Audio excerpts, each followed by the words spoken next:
Marcos capítulo 16, del versículo 14 al versículo 20. Bueno, vamos a leer de una vez. Vamos a poner toda nuestra atención ahí, por favor, en esta parte que ya conocemos. Marcos 16, 14 al 20. Vamos a leer todos juntos, poniendo toda nuestra atención, por favor, para captar el mensaje. Todos juntos. Finalmente se apareció a los 11 mismos, estando ellos sentados a la mesa, y les reprochó su incredulidad y dureza de corazón, porque no habían creído a los que le habían visto resucitado. Y les dijo: Id por todo el mundo y predicad el evangelio a toda criatura. El que creyere y fuere bautizado será salvo, mas el que no creyere será condenado. Y estas señales seguirán a los que creen. En mi nombre echarán fuera demonios, hablarán nuevas lenguas, tomarán en las manos serpientes, y si bebieren cosa mortífera, no les hará daño. Sobre los enfermos pondrán sus manos y sanarán.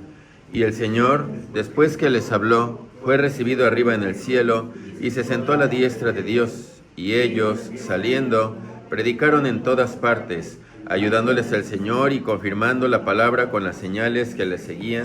Amén. Padre Santo, le damos gracias, Dios, por este tiempo, Señor, por su palabra. Gracias por sus bendiciones y cuidados. Gracias, Dios. Gracias, Padre, por la comisión, Señor. Gracias, Padre, por el contexto de ella, mi Padre. Y rogamos, Señor, ahora, Padre, abra nuestro entendimiento, Señor, nuestro corazón, Padre, para entender, Señor, en qué contexto, Señor, nosotros tenemos que cumplir con esta comisión, Señor. Gracias le damos, Señor, en Cristo Jesús. Amén. Tomen asiento, por favor.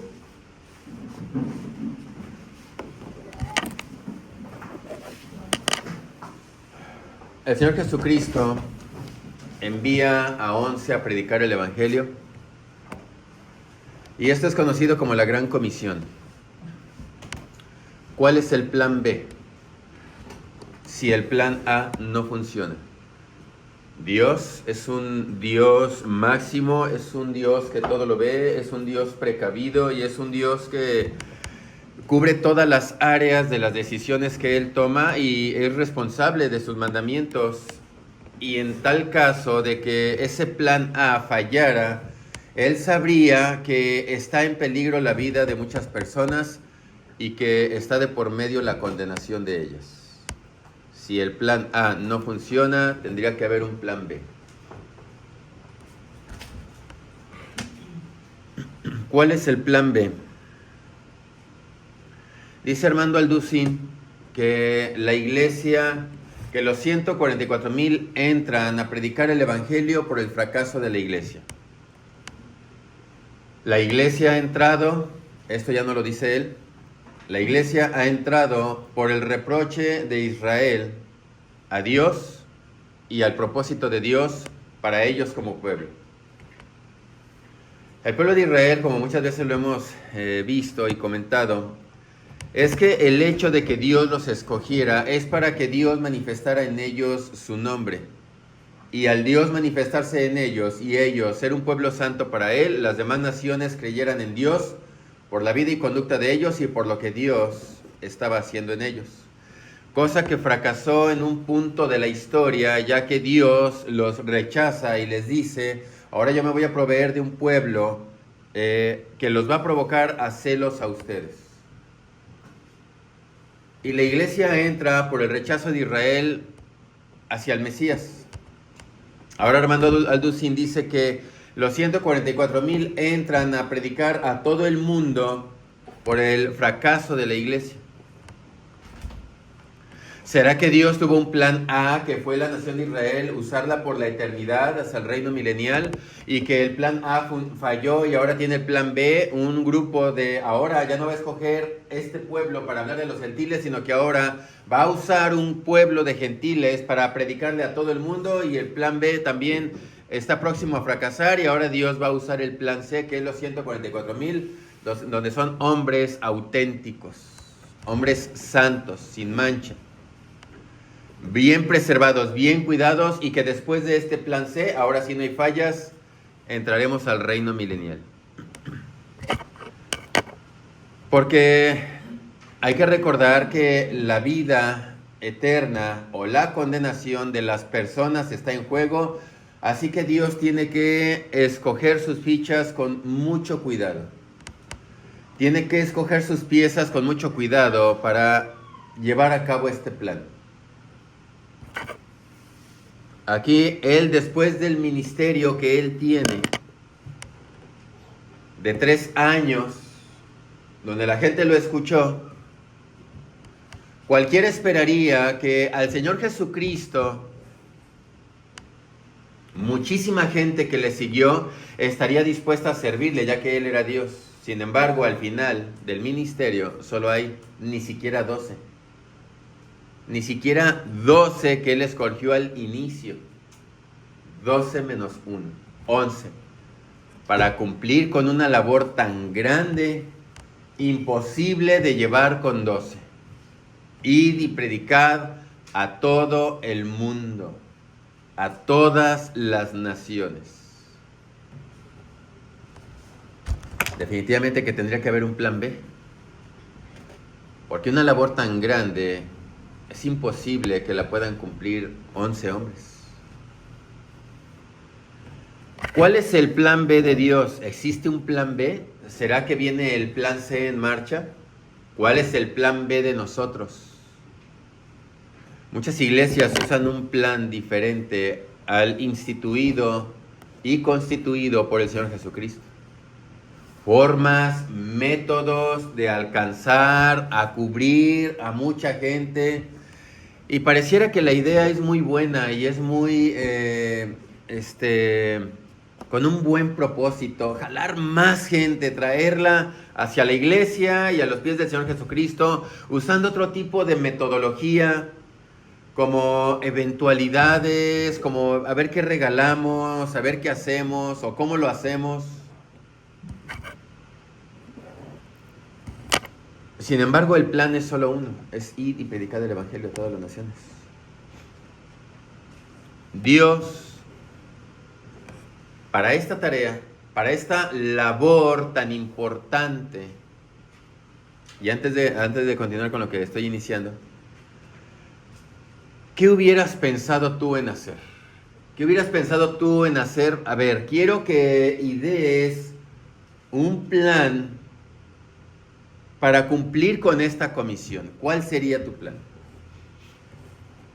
Y si me dices, pues la de ir a predicar el Evangelio, entonces ¿por qué la iglesia no lo está haciendo? ¿Por qué si se puede manifestar tan sencillo? Es que no hay que maquillarle, ni ponerle, ni quitarle, hay que predicar el Evangelio y eso es todo. Ahora resulta que es muy sencillo.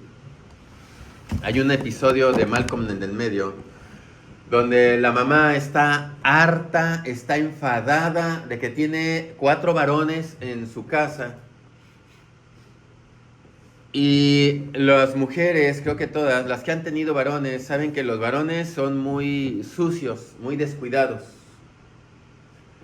Y ella llega y ve los calcetines aquí, la cama extendida, comen, no levantan, hacen, deshacen. Y ella está tan harta que los abandona. No sé quién ha visto ese episodio.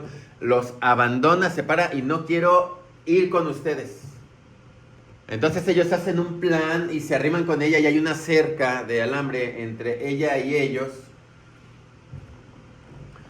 donde ellos ya prepararon y le dicen, ¿cuál es el problema? Dinos cuál es el problema. El problema es que dejan sucio y los trastes y el cuarto y esto y el otro. Y ahí está el papá, lo arreglamos y esto, solución y esto. Y dice, ¿por qué si es tan fácil? Y dice, ¿es así de fácil? Yo ya que ya me separé de ustedes, ahora es bien fácil resolverlo. Y te dejo una moraleja. Porque si es así de fácil, ¿por qué no hacerlo?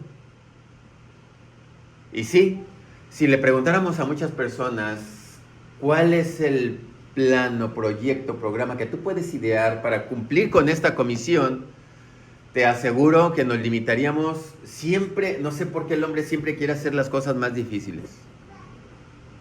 Siempre lo que conlleva dinero, trabajo y esfuerzo, siempre el hombre opta por eso y no opta por lo más sencillo.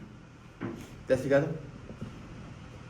¿Te has fijado que, y si hacemos, y una campaña, y obras de teatro, repartimos Biblias, tazas con esto, aquello, el otro, y no es que todo esté mal, no estoy diciendo que... Pero siempre optamos por la parte más que nos conlleva trabajo, cansancio. ¿Te fijas que cuando tenemos que buscar o queremos comprar algo, la parte más sencilla que Dios nos ha puesto es orar para que se haga su voluntad? Y sí, no invertimos tanto en oración, invertimos más en esfuerzo, más en trabajo para lograr hacer aquello que podía ser tan sencillo buscarlo por medio de la oración. Pareciera que el gran maestro, el gran enseñador, al que siguieron multitudes al final de su ministerio, tiene 12 menos 1. Como la rana que brinca hacia atrás. Fíjate, en lugar de tu progreso, empezaste con 12 y terminaste con un brinco menos. Dios quiso usar a hombres débiles, falibles, y mujeres al igual, con defectos, pero una sola cosa quiso Él para cumplir con esta comisión, pero fieles. Débiles hombres, falibles, mujeres al igual, pero dice, esta tarea no tiene un plan B y solo los fieles lo van a lograr hacer. Porque al igual dice que hay una gran multitud con él y al final se aparta con ellos. Y otra vez la multitud y al final se aparta con ellos. Porque de toda la iglesia, ten por seguro que lo que dice Armando Alducín, que los 144,000 entran por el fracaso de la iglesia, eso es mentira, eso es una total mentira. La iglesia fiel y verdadera está cumpliendo con esa gran comisión hasta el día de hoy. El problema es que si no lo estamos haciendo, ¿qué quiere decir eso? ¿Qué quiere decir? Vuelvo a repetir, que si la iglesia fiel hoy en día está cumpliendo con la gran comisión y tú no lo estás haciendo, ¿qué quiere decir eso? ¿Es escuela dominical? ¿Qué quiere? ¿Será?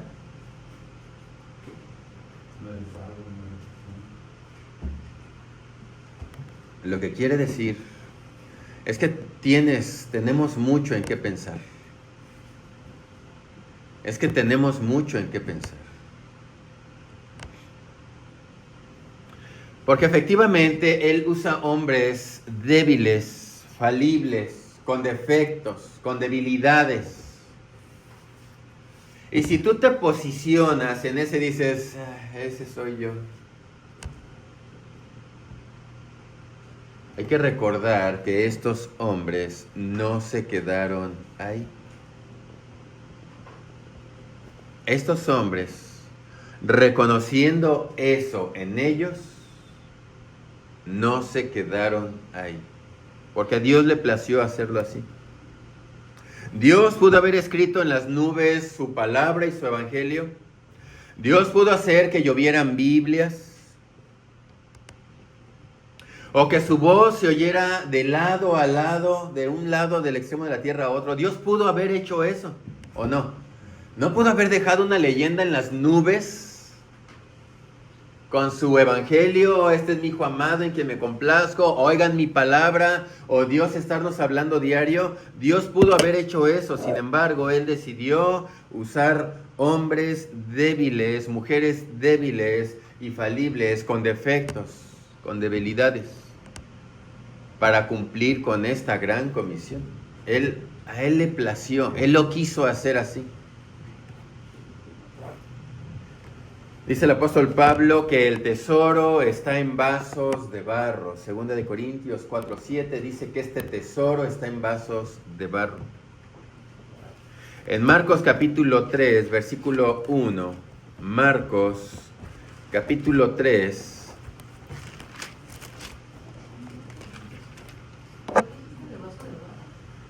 Segunda de Corintios 4:7, ¿quién lo tiene?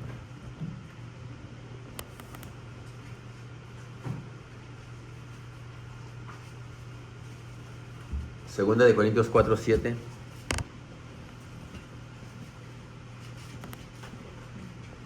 Pero tenemos este tesoro en vasos de barro para que la excelencia del poder sea de Dios y no de nosotros. A ver, otra vez. Pero tenemos este tesoro en vasos de barro para que la excelencia del poder sea de Dios y no de nosotros. ¿Cuáles son los vasos de barro? ¿Quiénes son los vasos de barro? La iglesia. Dice que Dios puso este tesoro en vasos de barro para que la excelencia fuera solo de Dios y no de nosotros.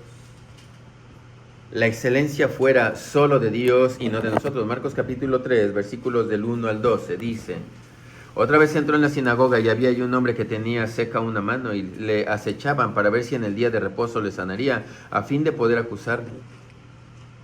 Fíjate, hay un hombre de una mano seca, está el Señor Jesucristo, ¿y qué dice que hacían esos hombres? Le acechaban. ¿Para qué? Para que lo sanara. ¿Para qué? Para acusarlo. Si estuviera el Señor Jesucristo y estuviera el hombre con la mano completamente seca, ¿tú no querrías que Él lo sanara?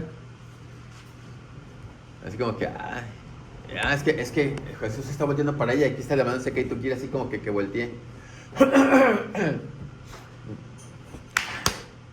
Sacúdete las manos. Para tratar de llamar su atención e impulsarlo a que lo sane, con el propósito de que lo sane y querer ver el poder de Él.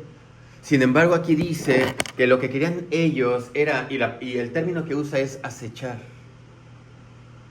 ¿Qué tipo de animales son los que acechan? Todo lo que es un depredador, todo lo que es todos los que son carniceros.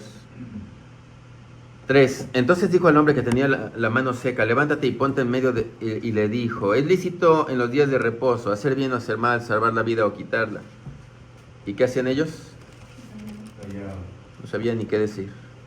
Entonces, mirándolos alrededor con enojo y entristecido por la dureza de sus corazones, dijo al hombre: extiende tu mano. Y él extendió, y la mano le fue restaurada sana. Y salidos los fariseos, tomaron consejo con los herodianos. ¿Para qué? Para destruirle. Para destruirle. Él les hace una pregunta y les dice: ¿qué es lícito hacer en el día de reposo? ¿Salvar la vida o quitarla? ¿Hacer el bien o hacer el mal? Y creo que esos cuates están ahí parados, está la multitud, y en realidad la gente lo que espera es una respuesta de ellos. Ver que ellos van a contestar al respecto de la pregunta. Cualquier persona sin tener profundo conocimiento contestaría de manera lógica y diría: pues hacer el bien, tal vez dar la vida. Difícilmente alguien podría contestar: quitar la vida, hacer el mal. ¿Qué es lo que está permitido en el día de reposo? Porque ellos estaban contaban los pasos, si se lavaban las manos, si tomaban algo que no. En resumidas cuentas, ¿qué está permitido en el día de reposo? Y les pregunta a ellos: ¿qué está permitido en el día de reposo? ¿Hacer el bien o hacer el mal? ¿Poner la vida o quitarla? Y ellos se quedan callados. ¿Y cuál es la reacción de él? ¿Cuál es la reacción de él? Como que los provoca. ¿Cuál es la reacción de él cuando se quedan ante su silencio? Darle la respuesta con la lección. ¿Mande? Dar la respuesta a su propia pregunta, pero con la lección. ¿Cuál es la reacción de él ante la... Enojo. Él se enoja. Él se enoja ante el silencio. Y eso es lo que a mí me pasa en la iglesia cuando yo les hago una pregunta y no contestan. Me gustaría más que se conectaran. Entonces la respuesta de él es enojo y mismo tristeza. ¿Dónde? En el corazón de él. Le da tristeza que no sean capaces de contestar lo que se está preguntando. Y luego dice que al final, en el 6, salidos los fariseos, tomaron consejo contra los herodianos. ¿Para qué? Para destruirlo. Mas Jesús se retiró al mar con sus discípulos y le siguió una gran multitud, y de Judea y de Jerusalén, de Idumea y del otro lado del Jordán, y de los alrededores de Tiro y de Sidón. Por cierto, ahí Herodes el Grande era un idumeo. De Tiro y de Sidón, oyendo con grandes cosas hacían. Grandes multitudes vinieron con él. Grandes multitudes vinieron con él, y dijo a sus discípulos que le tuviesen siempre lista la barca a causa del gentío, para que no le oprimiesen. Porque había sanado a muchos, porque había sanado a muchos, de manera que por tocarle, cuantos tenían plagas caían sobre él. ¿Viste eso? ¿Viste lo que dice ahí? Vuélvelo a leer. 10. Porque había sanado a muchos, de manera que por tocarle, cuantos tenían plagas caían sobre él, y los espíritus inmundos, al verle, se postraban delante de él, y daban voces diciendo, tú eres el Hijo de Dios, mas él reprendía mucho para que no le descubriese. En el 13, después subió al monte y llamó así a los que él quiso, y vinieron a él, y estableció a 12 para que estuviesen con él y para enviarlos a predicar y que tuviesen autoridad para sanar enfermedades y echar fuera demonios, a Simón, a quien puso por sobrenombre Pedro, y a Jacobo, hijo de Zebedeo, a Juan, hermano de Jacobo, a quienes apellidó Boanerges, esto es, hijos del trueno, a Andrés, Felipe, Bartolomé, Tomás, Mateo, Jacobo, hijo de Alfeo, Tadeo, Simón el cananista y Judas Iscariote, el que le entregó, y vinieron a casa.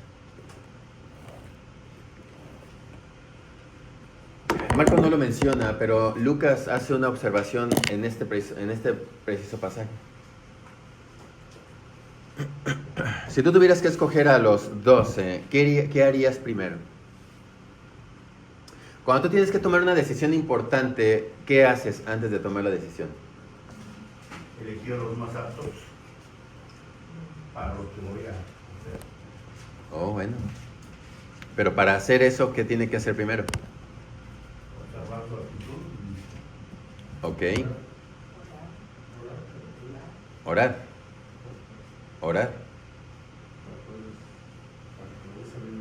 Muy bien. ¿Cuánto tiempo oraría usted para una decisión tan importante como esta? ¿En la mañana al pararse? Ok, ustedes tienen que escogerlos mañana. ¿Cuándo se pondrían a orar? Desde ahorita. Ok. ¿Cuánto tiempo? Lucas lo dice. Toda la noche, él estuvo orando para elegir a esos 12. Toda la noche. Lucas lo menciona.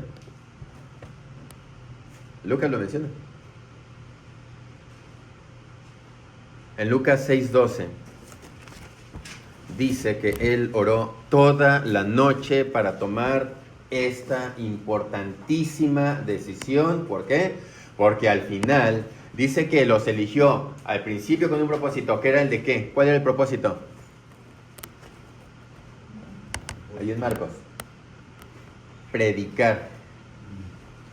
Lucas dice que se pasó toda la noche orando para tomar esta decisión.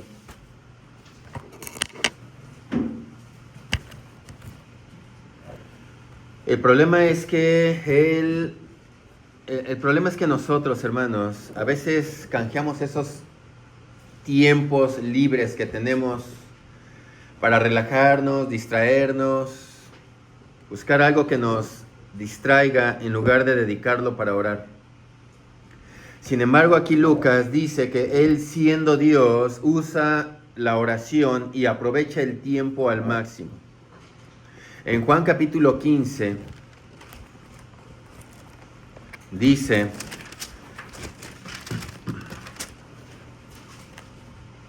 yo soy la vid verdadera, mi Padre es el labrador, todo pámpano que en mí no lleva fruto lo quitará, y todo aquel que lleva fruto lo limpiará para que lleve más fruto. Ya vosotros estáis limpios por la palabra que os he hablado. Permanezcan en mí y yo en vosotros, como el pámpano no puede llevar fruto por sí mismo si no permanece en la vid, así tampoco vosotros si no permanecéis en mí.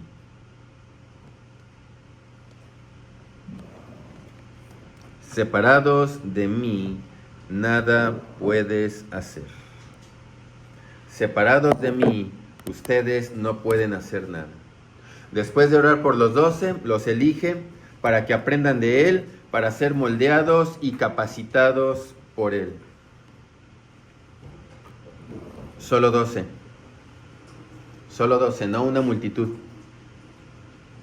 ¿Y por qué solo escogió a 12? ¿Te has preguntado de toda la multitud que menciona Marcos? Si te dejaras guiar por la vista, como dice don Carlos, viene una multitud grande de Idumea, de Samaria, de Jerusalén, salen una multitud grande, tan grande, que él siempre les dice, prepárenme una barca. ¿Por qué? Porque la gente viene sobre mí. Entonces prepararon una barca para ir a enseñar desde la barca.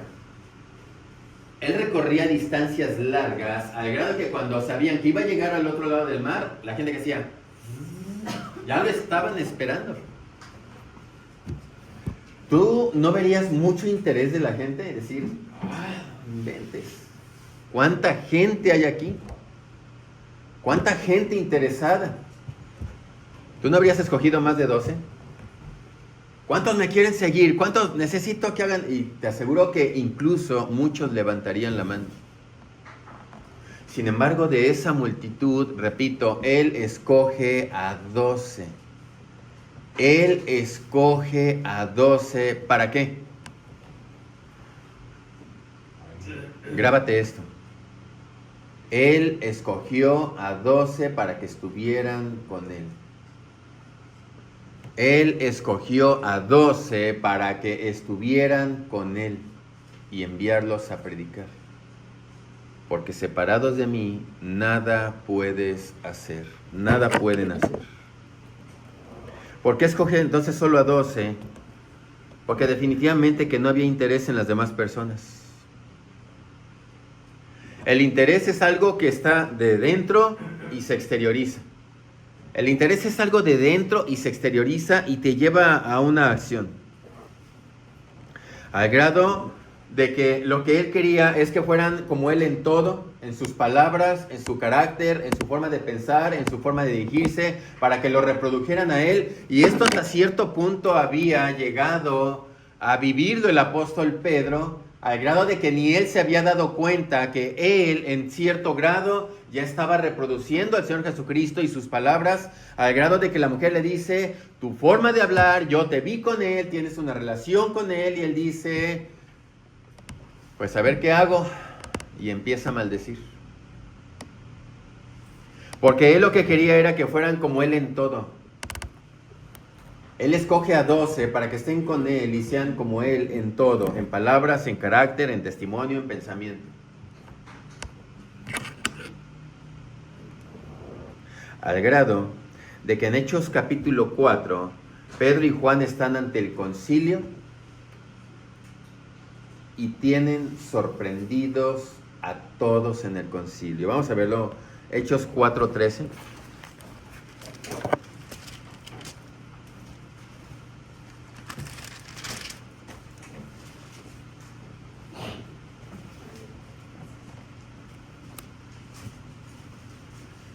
Entonces, viendo el denuedo de Pedro y de Juan, y sabiendo que eran hombres, ¿qué?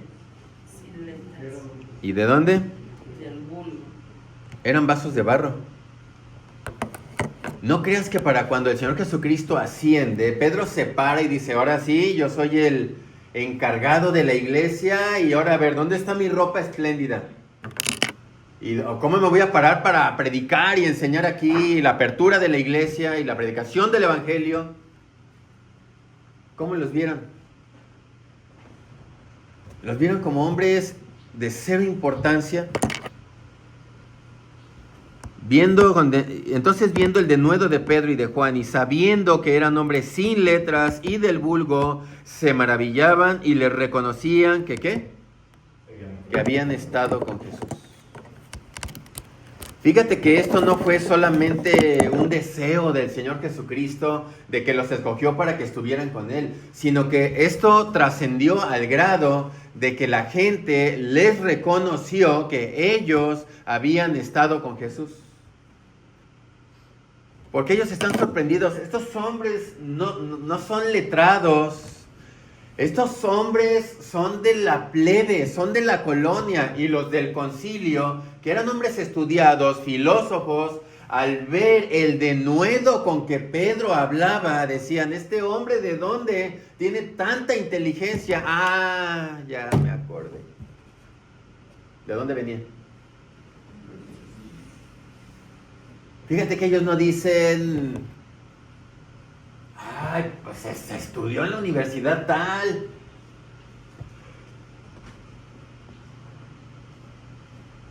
Ellos no hacen eso. Te paras con tus garritas, te quitas esto, te paras con tus garritas Te llevan ante un concilio de filósofos, conocedores de la ley, y está Juan ahí, no sé si como Xochichincle, y están paraditos los dos, y es como cuando te provocan con la Biblia, y no, es ¿para qué lo hiciste hablar? Y empieza a hablar en poder del Espíritu Santo, empieza a hablar con denuedo, el mismo denuedo del capítulo 2, cuando él empieza a hablarle a la iglesia, con autoridad, con el respaldo del Espíritu Santo, y el Señor Jesucristo respaldando con señales atrás de ellos, estaban sorprendidos, estaban maravillados, y llegan a una conclusión.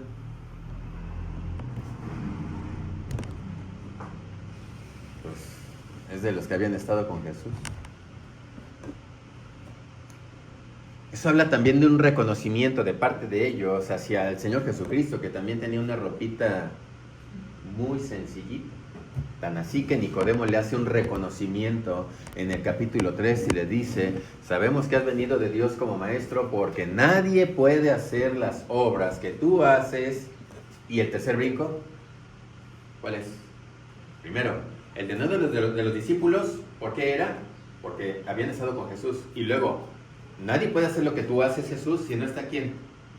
Dios con él. Nadie puede hacer lo que tú haces, no si algún líder o Gamaliel te enseñó o alguien, no.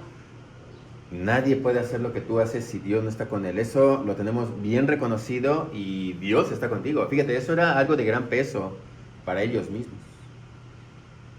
Este hombre, imagínate en su reunión, este hombre, están chocando, es que este hombre hace esto, pero también hay unos que son satánicos y también hacen, sí, pero él no podría hacer esto, porque, y empiezan entre ellos en sus concilios a chocar, y eran acuerdos, así como ellos se van con los herodianos para llegar a acuerdos, que reuniones que hacían en la noche y que probablemente les llevaban toda la noche para llegar a conclusiones. A ver, estamos reunidos aquí con un propósito: destruir a Jesús de Nazaret. Ese es el propósito, así que no quiero opiniones que vayan en contra del propósito. Así que quiero solamente contribuciones, o ¿cómo se puede decir? Aportaciones para... Este es el propósito, y el propósito es matarlo. Así que, hermano Nicodemo, no vayas a ir con que algo le dijo ahí, que hay que nacer de nuevo. No sé. Reconocieron, estaban maravillados, estaban sorprendidos de escuchar a Pedro hablar. No son estudiosos, son del vulgo, pero hablan mejor que cualquiera de los que están aquí. Y llegan a la parte donde y le reconocían que había estado con Jesús.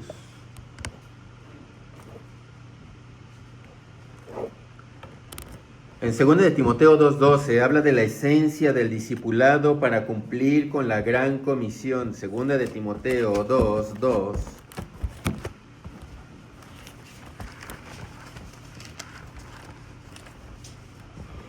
Segunda de Timoteo 2:2. Los que has oído de mí ante muchos testigos, esto que has oído de mí, encárgaselo a hombres que fieles, que sean idóneos. ¿Para qué? Para enseñar también a quienes, a otros como quienes. ¿A otros como quienes? No.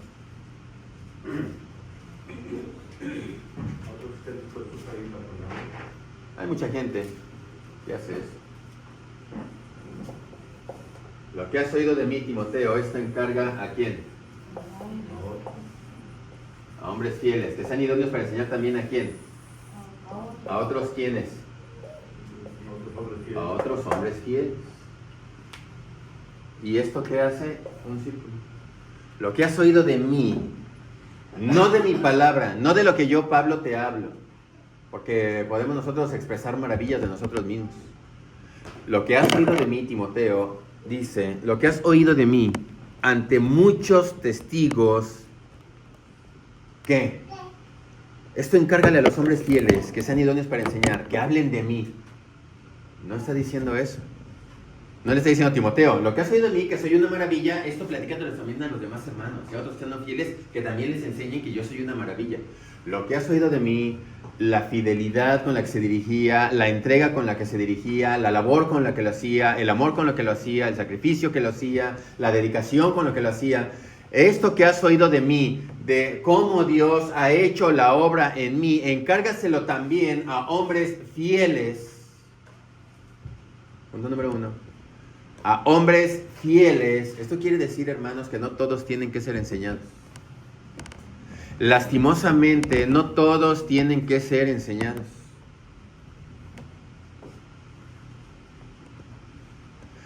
Hay personas en las que no puedes estarles dando carne por la falta de fidelidad que tienen. Hay personas a las que no es bueno estarles enseñando doctrina por su falta de fidelidad. ¿Sí me explico con eso que estoy diciendo? Es que como cuando hay hombres que no son fieles, que se quedan en ay, es que yo soy débil y tengo muchas debilidades y pues sí, soy igual que ellos, soy del vulgo, no tengo letras, no sé hablar, pero ahí te quedas, pero no hace nada. No les enseñes. Y tuviéramos que enseñar este pasaje, al contrario, no enseñes a esta persona porque no es un hombre fiel.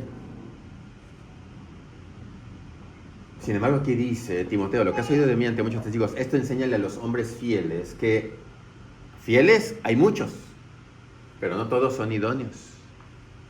No todos son fieles. De los fieles, no todos son idóneos. Y de los idóneos, no todos son capaces de enseñar a otros. Y puedes tener la parte que tú quieras y te descalifica. Puedes ser fiel, pero no idóneo. Puedes ser del grupo, pero no fiel. Puedes ser idóneo para enseñar, pero no fiel, y eso también te descalifica. ¿Sí me explico? Tiene que tener todo el conjunto. Fíjate, si tuviéramos que llevar este pasaje a la parte literal, al momento de enseñar los miércoles, no todos podrían entrar por esa puerta. Si tuviera que seguir con cristología en este caso, que es lo que estamos viendo, no todos podrían entrar por esa puerta, hermano, los miércoles. Versículo 2. Lo que has oído de mí ante muchos testigos, esto encarga a hombres fieles que sean idóneos para enseñar también a otros. Esa, dicho en otras palabras, esa es la esencia del discipulado. Esa es la base del discipulado. La salvación, como punto número 1. La salvación para enseñar a otros. La parte mía primero es ser salvo y a otros llevarlos a los pies de Cristo. Segundo, salir del mundo. Un discipulado continuo con un grupo de hombres fieles. Un discipulado continuo con un grupo de hombres fieles. ¿Por qué? Porque el Espíritu Santo, que es el Consolador, es lo que hace. Y Cristo a la iglesia dando dones para la santificación. Esa es la cadena. Para cumplir, vuelvo a repetir, hermanos, no querramos salir a predicar el Evangelio si no hay salvación, si no hay santidad, si no hay discipulado, si no hay fidelidad y si no se es idóneo. Queremos ganar a otros para el Señor Jesucristo, que vengan a hacer la tarea que nosotros no queremos hacer, que nosotros no hacemos. Entonces repito, la esencia del discipulado es salvación, salir del mundo, discipulado continuo, con un grupo de hombres fieles, el Espíritu Santo hace esto, Cristo a la iglesia da dones para la santificación. Eso según Efesios 4, 11 y 12, todo el cuerpo encaja para llegar al amor del versículo 16. Todo el cuerpo encaja para llegar al amor del versículo 16.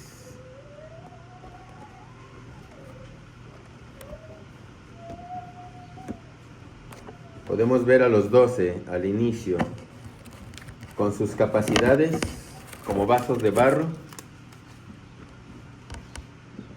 Pero Dios hizo una gran obra con ellos.